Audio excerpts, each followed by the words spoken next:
சொன்னதை செய்த அண்ணாமலை 6 மாதத்திற்கு முன்பே எடுத்த முடிவு. சொன்ன சொல்லில் மாற்றம் இல்லை.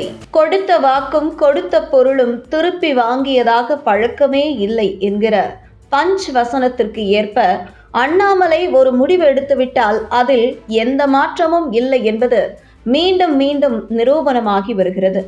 குறிப்பாக அண்ணாமலை அரசியல் என்று என்பது தமிழக அரசியலில் ஒரு சூறாவளி என்றுதான் சொல்ல வேண்டும்.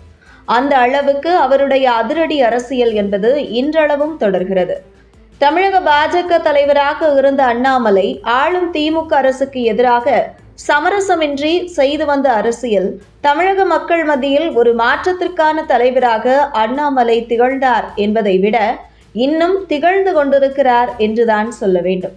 குறிப்பாக திமுக ஆட்சியில் என்ன தவறு நடந்தாலும் அண்ணாமலை ரேடாரில் இருந்து தப்பிக்கவே முடியாது என்று சொல்லும் அளவுக்கு திமுக கூடாரமே அண்ணாமலைக்கு அஞ்சியது என்றே சொல்லலாம். அப்படி அண்ணாமலை கையில் எடுத்த விவகாரம் அண்ணா பல்கலைக்கழக விவகாரம். இந்தியா முழுவதும் விவாத பொருளாக உருவெடுத்து குற்றவாளிக்கு விரைந்து தண்டனை கிடைக்க வழிவகை செய்தது. இது மாணவர்கள் மத்தியில் அண்ணாமலைக்கு மிகப்பெரிய செல்வாக்கை உயர்த்தி கொடுத்தது. இப்படி அனைத்து தரப்பு மக்களால் நேசிக்கப்பட்ட அண்ணாமலை நடைபெற இருக்கும் சட்டசபை தேர்தலில் போட்டியிடாமல் இருப்பது மிகப்பெரிய விவாத பொருளாக உருவெடுத்திருக்கிறது. ஆனால் இது அண்ணாமலையே விருப்பப்பட்டு எடுத்த முடிவு என்கிற தகவல் வெளியாகியுள்ளது. அதாவது பாஜக மாநில தலைவராக அண்ணாமலை பதவிக்காலம் முடிந்த பின்பு தன்னுடைய விறுவிறுப்பான அரசியலை சற்று குறைத்து கொண்ட அண்ணாமலை நடைபெற்று கொண்டிருக்கும் 2026 சட்டமன்ற தேர்தலில் போட்டியிடவில்லை என்பதை கடந்த 6 மாதங்களுக்கு முன்பே முடிவு செய்திருக்கிறார் அண்ணாமலை. மேலும் வரும் தேர்தலில் தான் போட்டியிடவில்லை என்பதை டெல்லி பாஜக தலைமைக்கும் தெரிவித்திருக்கிறார் அண்ணாமலை.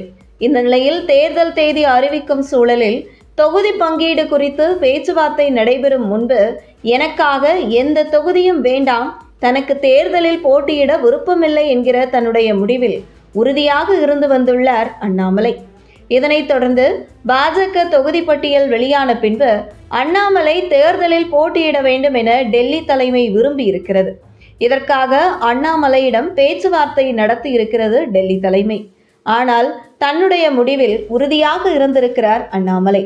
இதனால்தான் வேட்பாளர் பட்டியல் வெளியாவதில் தாமதம் ஏற்பட்டதாக கூறப்படுகிறது. இதனைத் தொடர்ந்து அண்ணாமலை கொடுத்த வாக்கையும் கொடுத்த பொருளையும் திருப்பி வாங்கியதாக சரித்திரமே இல்லை என்று சொல்வது போன்று 2026 தேர்தலில் போட்டியிட தனக்கு விருப்பமில்லை என்கிற 6 மாதங்களுக்கு முன்பு எடுத்த முடிவில் உறுதியாக இருந்து வந்திருக்கிறார். இதனைத் தொடர்ந்து அண்ணாமலை தமிழக பாஜக மாநில தலைவராக இருக்கும்போது சொன்னது போன்று மாநில தலைவர் பதவி என்பது வெங்காயம் போன்றது, உரிக்க உரிக்க ஒன்றும் இருக்காது என்று சொன்னார். அதே போன்று தன்னுடைய மாநில பதவி காலம் முடிந்த நிலையில் தற்பொழுது ஒரு தொண்டனாக 2026 சட்டசபை தேர்தலில் பணியாற்ற இருக்கிறேன் என தெரிவித்திருக்கிறார். குறிப்பாக ஒரு பூத் ஏஜென்ட்டாக வரும் 2026 சட்டசபை தேர்தலில் பணியாற்றப் போவதாக அண்ணாமலை தெரிவித்திருப்பது குறிப்பிடத்தக்கது.